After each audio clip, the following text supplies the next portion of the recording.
Bismillahirrahmanirrahim. Assalamualaikum warahmatullahi wabarakatuh. Salam sejahtera untuk kita semua. Para mahasiswa sekalian, ketemu lagi pada sesi kuliah. Kali ini kita akan membahas tentang kebijakan pendidikan kewarganegaraan di Amerika Serikat.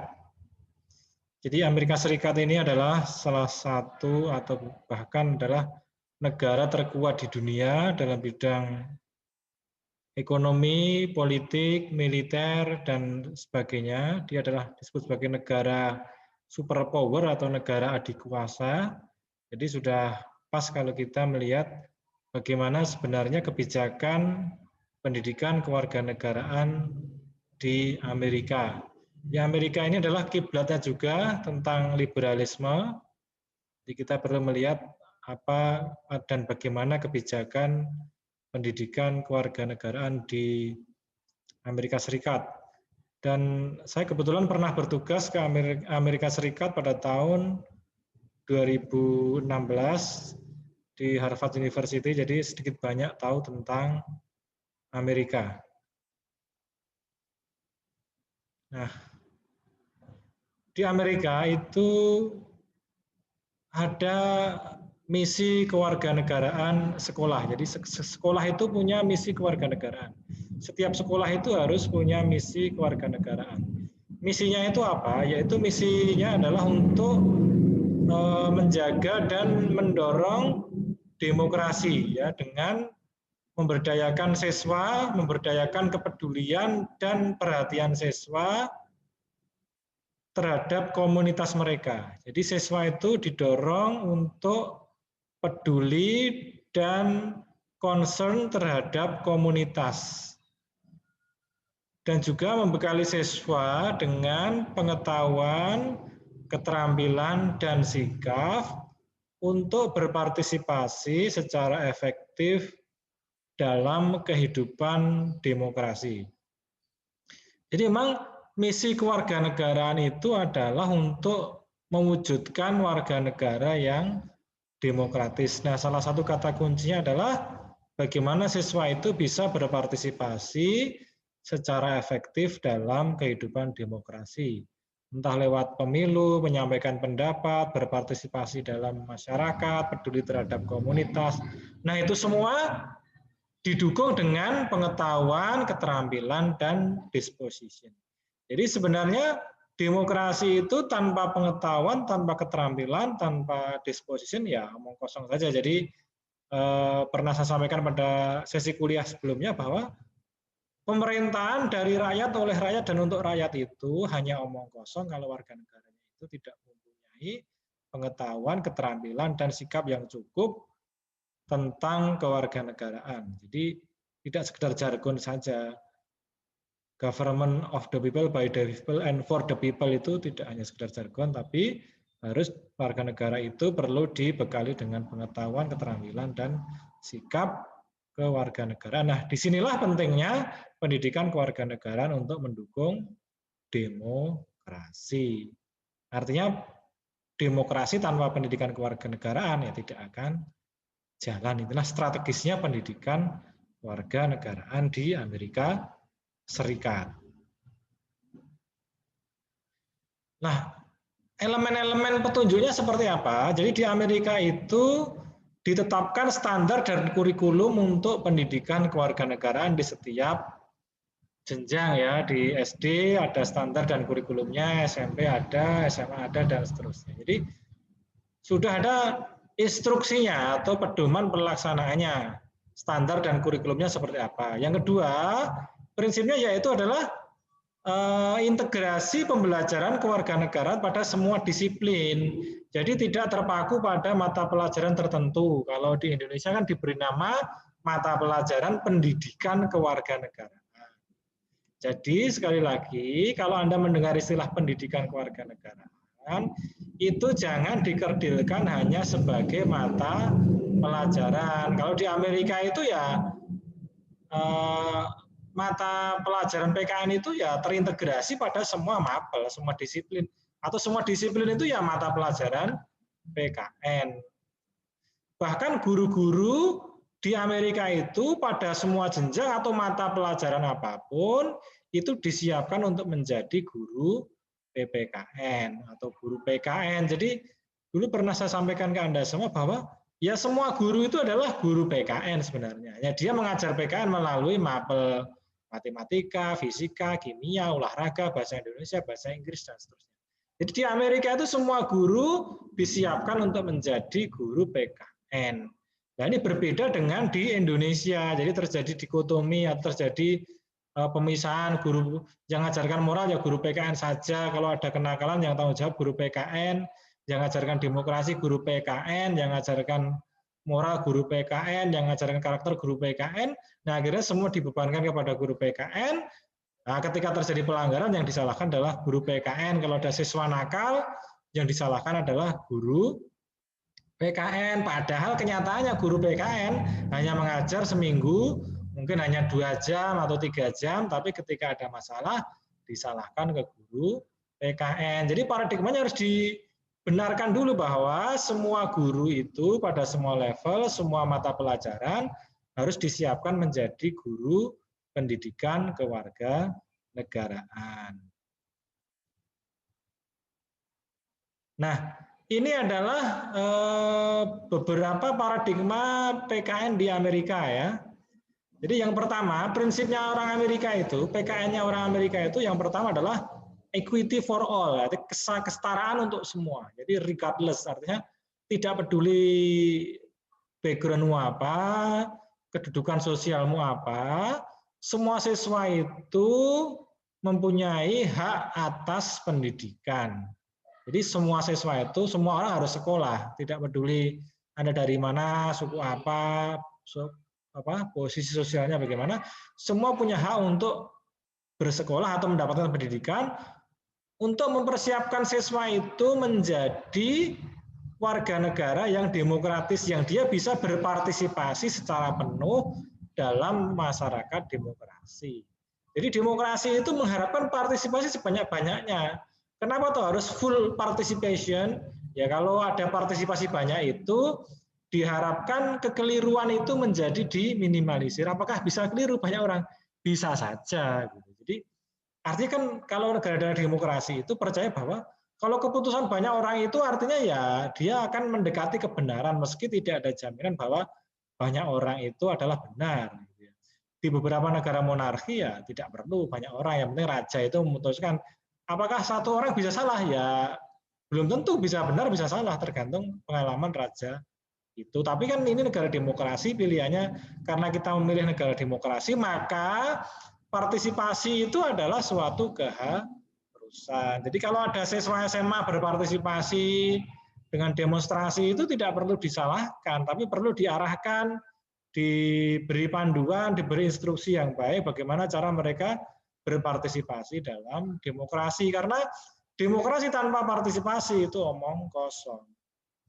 Jadi sebenarnya ketika ada siswa SMA itu ikut demo, itu kita ikut senang sebenarnya. Bahwa dia demonya belum benar, mungkin perlu arahan, iya. Tapi itu adalah bagian dari demokrasi, bagian dari partisipasi. Hanya kita mungkin perlu memberitahu, di samping demonstrasi ada bentuk partisipasi yang lain, misalnya diminta untuk menandatangani petisi, menulis surat, dan seterusnya. Jadi ya demonstrasi ke jalan itu mungkin salah satu atau mungkin jalan terakhir ketika cara-cara yang lebih formal tidak didengarkan. Prinsip selanjutnya yaitu anak muda itu sebagai aset kewarganegaraan. Jadi anak-anak muda itu mempunyai perspektif yang kritis ya. Jadi untuk menawarkan perbaikan komunitas. Jadi anak-anak muda itu diharapkan dapat mempunyai perspektif yang segar, yang bagus untuk memperbaiki komunitas.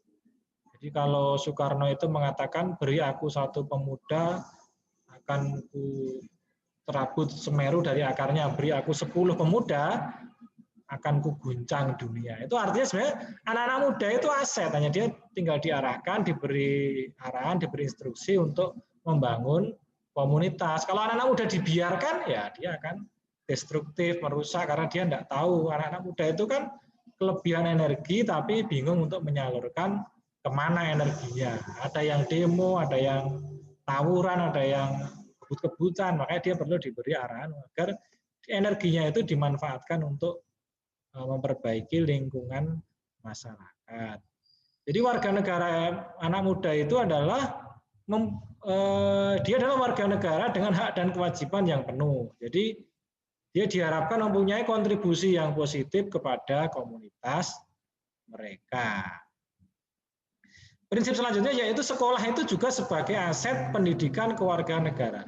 Jadi sekolah itu harus berpartisipasi aktif dalam membangun komunitas dengan menyiapkan siswa itu menjadi warga negara yang produktif. Sekolah itu harus memberi nilai tambah pada siswa. Jadi meskipun pendidikan itu tidak hanya di sekolah, tapi sekolah itu berperan besar dalam menciptakan warga negara yang produktif. Jadi sekolah adalah aset kewarganegaraan. Jadi sekolah harus betul-betul dikelola dengan baik, tidak boleh mengelola sekolah dengan asal-asalan.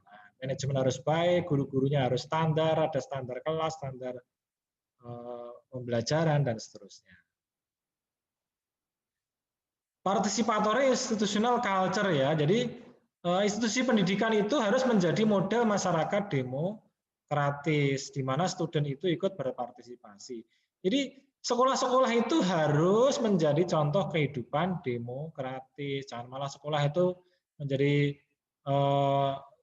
kehidupan yang otoriter ya. Siswa-siswa itu harus berpartisipasi aktif dalam pengelolaan sekolah untuk mewujudkan kehidupan demokratis. Sekolah itu harus melibatkan siswa dalam pengambilan kebijakan dari yang paling sederhana maupun yang paling rumit, dari usulan ekstrakurikuler, penataan taman, penataan kelas, dan seterusnya. Itu lebih bagus kalau ada masukan dari siswa. Prinsip selanjutnya yaitu mutual and reciprocal responsibility for schooling. Jadi elemen-elemen sekolah, masyarakat, pemerintah, orang tua, keluarga, siswa, perusahaan itu harus berbagi tanggung jawab untuk sekolah. Semua itu jadi tidak hanya mengandalkan sekolah saja, tapi komunitas, pemerintah daerah, pemerintah pusat, orang tua, keluarga, siswa, dan bahkan perusahaan-perusahaan itu harus berbagi tanggung jawab.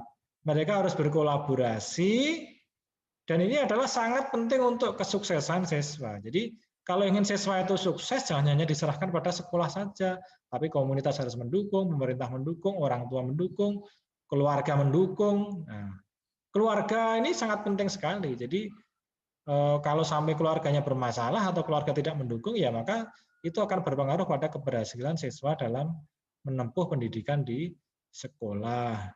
Coba Anda yang berprofesi sebagai guru, kalau menemukan siswa bermasalah itu, coba Anda datangi rumahnya. Mungkin Anda di situ akan menemukan sebabnya kenapa ada siswa itu bermasalah. Atau kalau keluarganya oke, cek lingkungannya, ya itu misalnya begitu. Jadi pengalaman guru-guru itu yang sering melakukan home visit itu, ya terhadap anak-anak yang dianggap istimewa atau perlu pendampingan, itu macam-macam ditemukan perkara di rumah itu.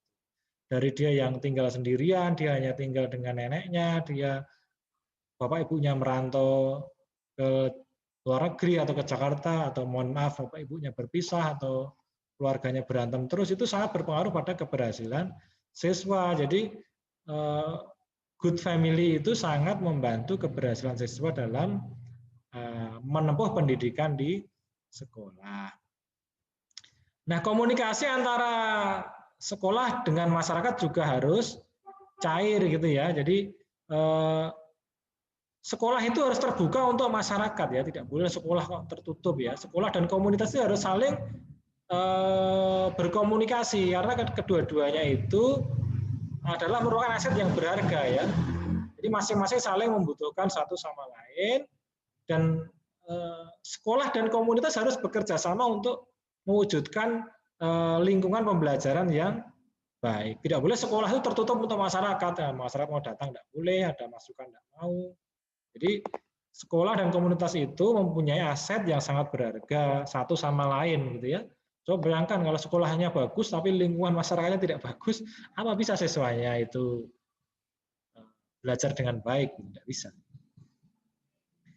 Prinsip selanjutnya yaitu mempersiapkan partisipasi demokratis dan pengembangan karakter gitu ya. Jadi tujuan utama pendidikan itu adalah mempersiapkan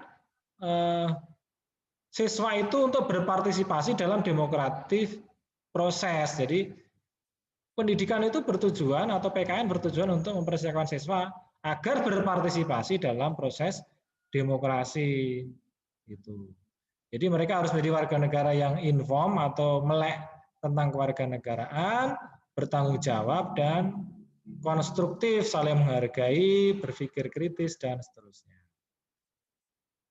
Prinsip selanjutnya yaitu integrasi pembelajaran kewarganegaraan melalui pendidikan. Jadi regardless of subject, jadi tidak peduli itu mata pelajaran apa, materi apa, semua guru itu mempunyai kewajiban untuk membantu siswa memahami pengetahuan dan bagaimana cara mereka berkontribusi dalam komunitas dan negara mereka. Jadi tidak peduli guru matematika, guru sejarah, guru kimia, fisika, bahasa Indonesia, bahasa Inggris, semua guru itu wajib membantu siswa agar berkontribusi terhadap komunitas, berkontribusi pada negara. Jadi partisipasi siswa itu bukan tugasnya guru PKN saja, semua guru di Amerika itu bertanggung jawab untuk mendidik siswa agar peduli pada lingkungan dan juga negara. Prinsip terakhir yaitu coordination across all educational levels. Jadi standar dan kurikulum itu harus dikoordinasikan lintas kurikulum ya. Jadi lintas level untuk mendukung dan memastikan siswa itu dapat dipersiapkan untuk karir dan kehidupan mereka. Jadi semua kurikulum itu harus terintegrasi untuk memastikan agar siswa besok kalau lulus, kalau dewasa itu, atau dia bisa setelah itu bisa masuk ke perguruan tinggi atau bekerja, atau kurikulum itu bisa membantu siswa untuk menghadapi kehidupan yang nyata di masyarakat. Baik para mahasiswa sekalian, itulah sekilas atau garis-garis besar kebijakan pendidikan kewarganegaraan di Amerika Serikat. Silahkan dicermati lalu dibandingkan bagaimana prinsip-prinsip yang di AS itu mungkin bisa kita adopsi untuk Indonesia. Terima kasih. Sampai ketemu pada sesi perkuliahan selanjutnya. Jangan lupa subscribe, like, and share video ini. Wassalamualaikum warahmatullahi wabarakatuh.